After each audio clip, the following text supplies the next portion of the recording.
My name is Lucy, and I'm 30 years old. I work as an investment analyst, and I'm pretty good at what I do. Some might say I'm too careful with money, but that's just who I am. Growing up as the younger of two sisters taught me early on that if I wanted something, I'd have to work for it myself. My sister, Sarah, is 3 years older than me. She's always been the golden child in our family, the pretty one, the social butterfly, the one who could do no wrong in our parents' eyes. Don't get me wrong, I love my sister, but our parents' favoritism was pretty obvious from day one. It wasn't just about the money, it was about the expectations. They always expected Sarah to succeed effortlessly, while I was just there. Sarah married Tom right after college. He works in construction management, and they quickly started having kids. Now they have 3, Emma, 7, Lucas, 5, and little Joey, 2. They're sweet kids, but Sarah always complains about how hard it is to manage them in their rented apartment. As for me, I've been lucky in my own way. My best friend Jenny's parents own several properties, and they've been renting me a nice one-bedroom apartment at half the market rate for the past 5 years. They trust me, and I've never given them a reason not to. I've been saving money religiously since I started working. Living below my means, cooking at home instead of eating out, taking public transport when possible, all those small things add up. My colleagues often tease me about being too frugal. But I had a plan. I've always dreamed of having my own place, specifically a small country house. Working remotely became more common at our firm after the pandemic, and I only need to come to the office for important meetings. A peaceful place away from the city seemed perfect. Last week, I finally opened my savings account and really looked at the numbers. After years of careful planning and saving, I had enough for a down payment on a modest country house. I spent hours browsing real estate websites, looking at potential properties. Nothing too fancy, just a cozy place I could call my own. I was in the middle of browsing real estate listings when my phone rang. It was my mother, calling with her usual perfect timing. "Lucy, honey, don't forget we're expecting you for dinner on Saturday," she said, her voice carrying that subtle tone of command disguised as a reminder. "Sarah and Tom are coming with the kids. And please try to be on time for once." I arrived at my parents' suburban house at exactly 5:05 p.m. that Saturday. The driveway was already full. Sarah's minivan took up most of the space, forcing me to park on the street. Before I even reached the front door, I could hear the chaos inside. Emma and Lucas were probably chasing each other around the house, while little Joey added to the cacophony with his toddler squeals. "Lucy's here," Sarah announced as I walked in, barely looking up from where she was trying to convince Joey to eat his mashed potatoes. The kids barely acknowledged my presence, too caught up in their own world. Mom was in her element, fussing over everyone and everything. Dad was already settled in his favorite chair, newspaper in hand. "Everything's getting so expensive these days," he grumbled from behind the pages.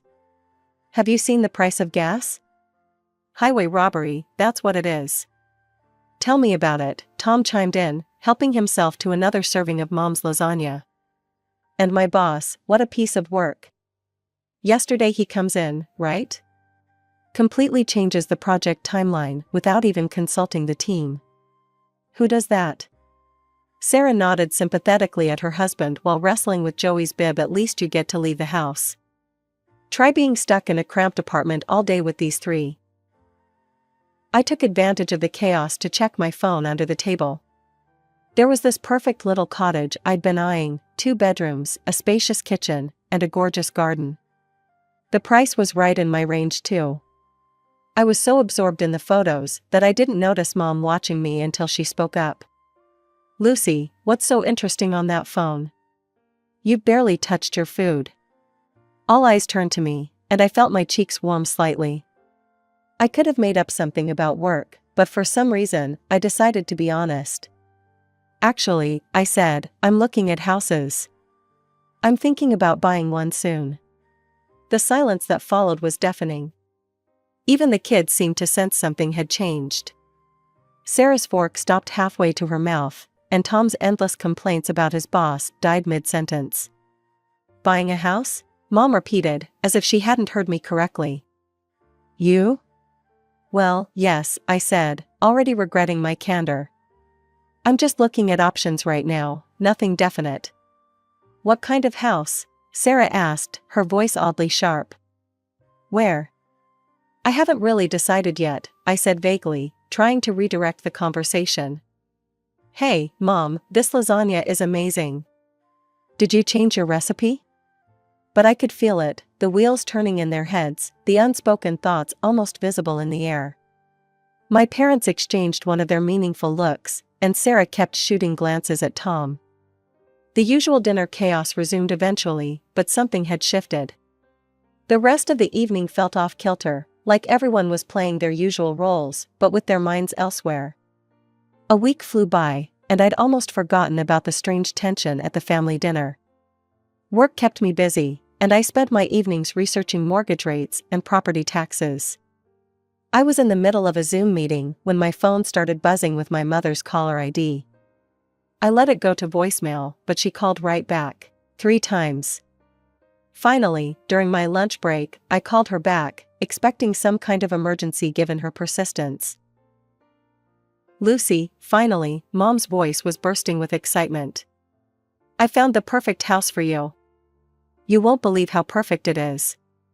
Martha, you remember Martha from church? She told me about this listing in her neighborhood. It's absolutely ideal.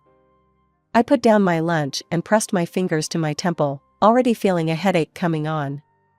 Mom, I haven't even asked for help finding a house. But she was already in full swing, impossible to interrupt. It has 4 bedrooms, no, 5. The master bedroom is huge, and there are these adorable children's rooms with built-in closets. Oh, and the backyard. There's already a playground installed, can you believe it? And the location is just perfect, walking distance to St. Mary's Elementary School and the public library. Mom, I finally managed to cut in. I appreciate you thinking of me, but that's not what I'm looking for at all. There was a pause on the other end. What do you mean? I took a deep breath, trying to keep my voice gentle but firm. I'm looking for something completely different. I want a small country house, something cozy just for me. I don't need multiple children's rooms or a playground. Don't be ridiculous, she said sharply. You can't just think about yourself. You need to plan ahead. This house is perfect, it's even on sale. Martha says the owners are motivated to sell quickly. I know what works for me, I said firmly. I want a quiet place in the countryside where I can work from home. That's what I'm looking for.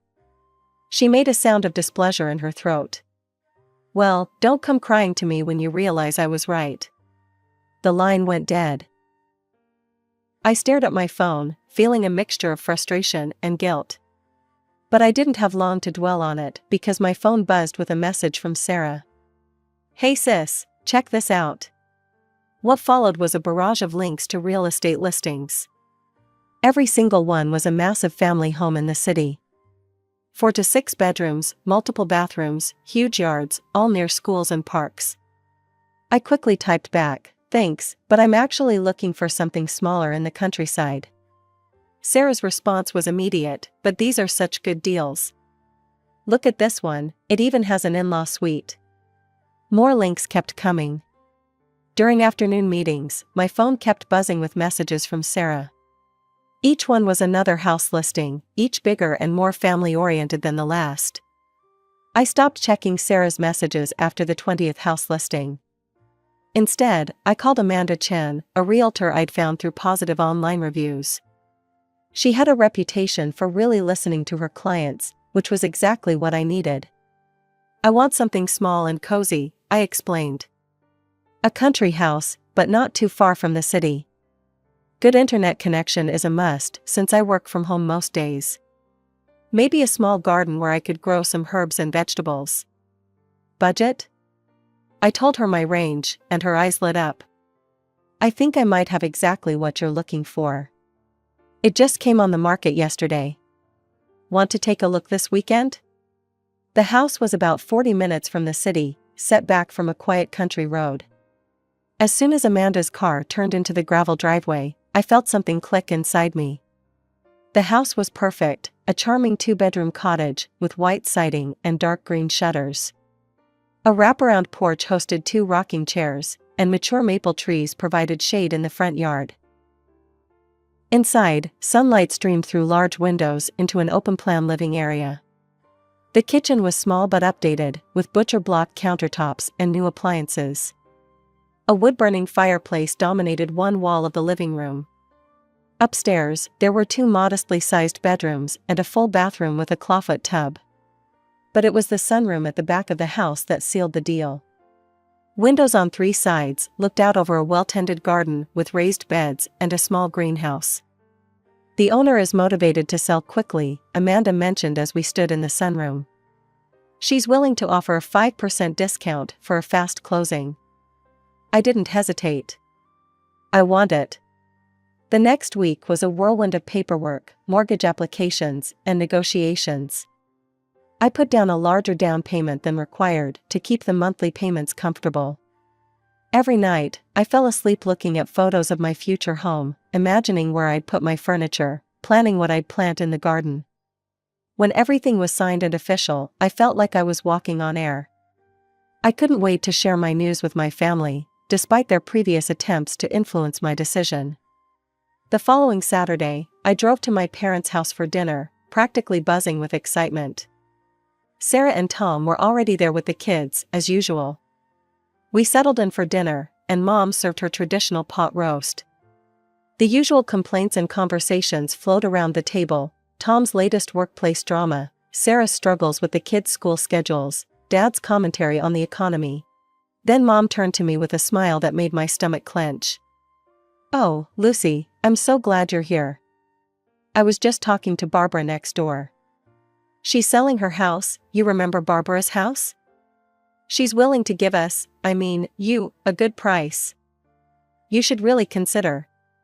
"Actually," I interrupted, unable to contain myself any longer, "I've already bought a house."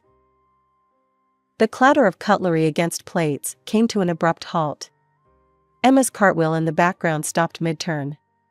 The silence was absolute. I took a deep breath and started describing my new home, my voice filled with enthusiasm despite the tension around the table. "It's this beautiful cottage about 40 minutes outside the city. 2 bedrooms, the most amazing sunroom, and there's even a small greenhouse in the backyard. The previous owner had these gorgeous raised garden beds, and..." "Are you out of your mind?" Dad's fist came down on the table, making the plates jump. I'd never seen him this angry before. Joey started crying at the sudden noise. What?" I stammered, completely thrown by their reaction. "How dare you?" Mom's face had turned an alarming shade of red. "How dare you buy a house without consulting us first? After everything we showed you? All those perfect family homes we found?" I felt like I'd suddenly stepped into some bizarre alternate reality. "Why would I need to consult you about buying my own house with my own money?" "Because we had it all planned out." Mom was practically screaming now. "Barbara's house would have been perfect. Right here in the neighborhood, plenty of room for everyone." "Room for everyone?" I repeated slowly, feeling increasingly confused. "It's just going to be me living there." The silence that followed was deafening. Mom and Dad exchanged looks, while Sarah sat there with an eerily calm expression on her face. Tom was suddenly very interested in his plate. "Actually, Lucy," Mom said, in a tone that made my blood run cold, "the plan was for Sarah, Tom, and the kids to live there with you." I stared at her, waiting for the punchline. It didn't come. "I'm sorry, what?" I managed to choke out. Sarah nodded, as if this was the most natural thing in the world. "We're so cramped in that apartment, Lucy. It's really hard on the kids. Your house would have given us all the space we need." She smiled, like she was discussing borrowing a sweater. "And since we wouldn't have to pay rent or utilities, we could finally start saving some money." I looked around the table, from face to face, waiting for someone to crack a smile, to say "gotcha," or burst out laughing. But all I saw were dead serious expressions. Dad's stern disapproval. Mom's righteous anger. Sarah's entitled expectation. Tom's awkward avoidance. I struggled to form words. You all just assumed I would buy a house for Sarah's family to live in? Well, of course. Mom threw up her hands. That's what family does. We help each other. Help each other? I repeated incredulously. This isn't helping, this is expecting me to provide housing for 5 people without even asking me. You're being selfish, Sarah said, her calm facade cracking slightly. You know how hard it is for us in that tiny apartment. Emma and Lucas have to share a room, and Joey's crib is in our bedroom. It's not fair to the children. I felt like I was drowning in crazy. The room seemed to spin a little as the full impact of their expectations hit me. They had all sat there, for weeks, planning out my future, deciding how I should spend my money, without ever once considering what I wanted or even thinking they should ask me about it. You need to cancel this ridiculous purchase immediately, Mom demanded, her voice sharp with authority. Call your realtor first thing Monday morning. Barbara's house is still available, and it's perfect, right here in the neighborhood, close to all the good schools and kindergartens. No. I stood up from the table, my chair scraping against the floor. The word came out stronger than I expected, fueled by decades of pent-up frustration. The dining room erupted into chaos. Mom jumped up from her chair, waving her arms. Dad's voice boomed over everyone else's. The kids started crying, picking up on the tension in the room. But we'll be so cramped, Sarah wailed, as if she hadn't heard me at all. Do you know how hard it'll be to get the kids to school from all the way out there? Emma has ballet on Tuesdays, Lucas has soccer on Thursdays. I spun to face my sister, something inside me finally snapping. You're not going to be cramped anywhere, because you're not living in my house. None of you are, ever. Is that clear enough for you? The room fell silent. They all stared at me like I'd grown a second head. The entitled shock on their faces was almost comical. Lucy, Mom gasped, clutching her pearls. How can you be so cruel to your own sister? I grabbed my purse and headed for the door, their voices rising again behind me. I couldn't listen to another word. I got in my car and drove home in a daze, their screams still ringing in my ears. Sitting alone in my apartment later that night, memories started flooding back. Christmas, 1999, Sarah got the expensive American Girl doll she wanted, while I received the knockoff version from the discount store. They look exactly the same, Mom had said, but they didn't. Our 16th birthday, Sarah had gotten a brand new Volkswagen Beetle when she turned 16, complete with a big red bow on top. I got Dad's old Honda with 150,000 miles on it and a tendency to break down.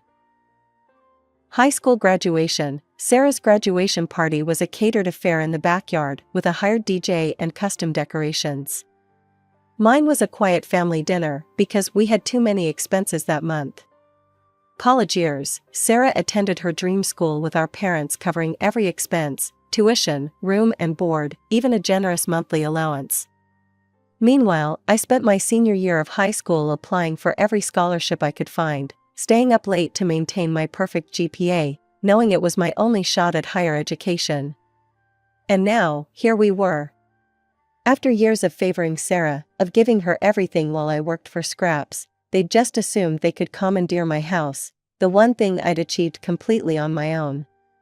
They'd planned to hand over my dream home to Sarah, just like they'd handed her everything else. I was in the middle of packing my kitchen when the aggressive pounding started on my apartment door. The coffee mug I was wrapping in newspaper slipped from my hands, but thankfully landed on a pile of packing paper. Lucy, open this door right now, my father's voice boomed through the wood. We know you're in there. I froze, bubble wrap still in hand. More pounding followed. Go away, I shouted back. I'm not discussing this anymore. Don't you dare talk to us like that. Dad's fist made the door rattle in its frame. We raised you better than this. My hands were trembling as I picked up my phone. If you don't leave right now, I'm calling the police. I mean it. I pulled up the keypad on my phone and deliberately pressed 9, making sure they could hear the beep. I'm dialing right now. You ungrateful little, Dad's curse was cut off by Mom's sharp intake of breath. We'll leave, Mom's voice had turned cold as ice, but this isn't over, Lucy. You're making a terrible mistake. I listened to their footsteps retreating down the hallway, then slid down against the wall, my heart pounding. I thought that would be the end of it, but I was wrong. So wrong. The first message from Sarah came an hour later, a photo of Emma and Lucas cramped together on their shared bunk bed. Look how little space they have, the caption read. Emma can't even have a desk for homework. I didn't respond. Another photo followed, Joey's crib wedged into the corner of Sarah and Tom's bedroom. He wakes up every time we come to bed. This isn't fair to him. Delete. When I continued to ignore her, Sarah's messages turned nasty. They started coming at all hours, 2 a.m., 4 a.m., 6 a.m. You always were Dad's least favorite. Mom cries herself to sleep because of you. I hope you're happy all alone in that big house while your nieces and nephew suffer. I blocked her number, then her Facebook, then her Instagram. But she kept finding new ways to reach me, creating new accounts, using Tom's phone, even setting up fake email addresses. Then the phone calls started coming from other directions. First, it was Aunt Marie. Lucy, honey, I just heard what's happening with your sister. Surely you can find it in your heart to help family? Next came Uncle Bob. Kid, you need to think about what really matters here. Family comes first. My mother's best friend Susan, your mother is devastated. How could you do this to your own family? Even my old high school teacher, Mrs. Peterson, whom my mother still saw at church, Lucy, I always thought you were such a kind student. I'm so disappointed to hear about this situation with your sister. They all had the same message. I was selfish, heartless, cruel. I should give up my house, my dreams, my independence, to solve my sister's problems. None of them seemed to question why Sarah's housing situation was somehow my responsibility. After 2 weeks of constant harassment, I'd had enough. I went to my mobile carrier and changed my number, giving it only to my workplace and a handful of trusted friends who hadn't taken sides in this mess. Moving day was wonderfully quiet. I hired a moving company I'd never used before, making sure there was no way for my family to track the address through familiar local services. The movers were efficient and professional, and by sunset, I was standing in my new living room, surrounded by boxes and possibility. That first night in my cottage, I sat on my porch with a cup of tea, listening to the crickets and watching the stars come out. No traffic noise, no sirens, no family drama, just peace. I felt something inside me finally relax, a tension I hadn't even realized I'd been carrying for years. Of course, I still occasionally saw their social media posts. Sarah's passive-aggressive status updates about family betrayal and selfish siblings. Mom's thinly veiled posts about ungrateful children and family duty. The comments from relatives and family friends, all taking their side without knowing the full story. But here's the thing, none of it bothered me anymore. Their words couldn't touch me in my new sanctuary. I transformed the second bedroom into a home office, setting up my monitors to face the window where I could watch birds visit the bird feeder I installed. The previous owners' raised garden beds now burst with herbs and vegetables, my first attempt at gardening turning out surprisingly successful. The greenhouse became my weekend project, slowly filling with plants that made the space feel alive and vibrant. My work productivity actually improved without the constant family interruptions. My boss noticed and gave me more responsibility, along with a raise. I started taking online courses in investment strategy, expanding my expertise without anyone telling me I was wasting my time or should be focusing on finding a husband instead. Sure, there were moments when I missed the idea of family, not the reality of my family, but the dream of what a supportive family could be. Those moments usually passed quickly when I remembered the peace I'd gained in exchange. I made new friends in the area, other professionals who worked remotely, a local gardening group that met monthly, neighbors who respected boundaries and didn't feel entitled to my space or time. None of them knew my family history, and I preferred it that way. They knew me as I am, not as the person my family tried to force me to be. The funny thing is, I'm probably being more true to my parents' original dreams for their daughters than Sarah is. They raised us to be independent, successful women, they just never expected me to be the one who actually did it. And they certainly never expected me to be independent from them too. Sometimes the best family you can have is yourself, at least until you choose to add to it on your own terms, in your own time, in your own way. And that's more than enough for me.